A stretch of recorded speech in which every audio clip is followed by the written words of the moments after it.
La tension est toujours très forte entre l'Ukraine et la Russie après les récents affrontements navals dans la mer d'Azov. Cette fois, c'est le statut des marins ukrainiens arrêtés par la Russie qui pose problème. Kiev les considère comme des prisonniers de guerre et exige qu'ils soient libérés immédiatement. Mais pour Moscou, ce sont des citoyens ukrainiens qui sont jugés pour des infractions pénales.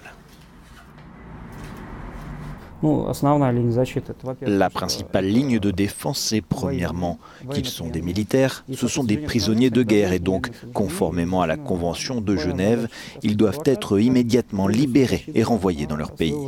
Ma tâche maintenant en tant qu'avocat est tout d'abord de protéger les prisonniers de guerre et je pense que mon pays doit les libérer. Je pense que la Russie devrait assumer les obligations internationales qu'elle a contractées et ratifiées. Moscou a répété que les marins seraient jugés selon le droit commun russe dès que leur État le permettrait. L'accrochage avec la marine russe fin novembre a été d'une rare violence. Les blessés sont en convalescence. Ils ont été blessés par les gardes-frontières russes qui ont bombardé le Berdiansk, si j'ai bien compris.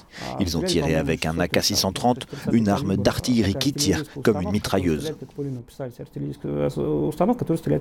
Pour Leonid Slutsky, président du comité international de la Douma, l'arraisonnage a résulté d'une provocation destinée à assombrir encore l'image de la Russie avant une toujours hypothétique rencontre Trump-Poutine.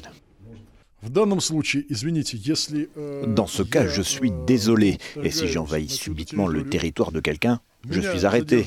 Mais si j'ai des épaulettes sur les épaules, alors je suis prisonnier de guerre ou quelque chose du genre.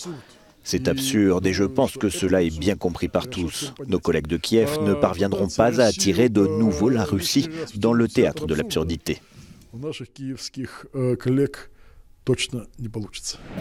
Le président ukrainien a déclaré que Moscou n'avait retiré que 10% de ses effectifs militaires à sa frontière et que Kiev restait vigilant et préparé à l'éventualité d'une invasion russe.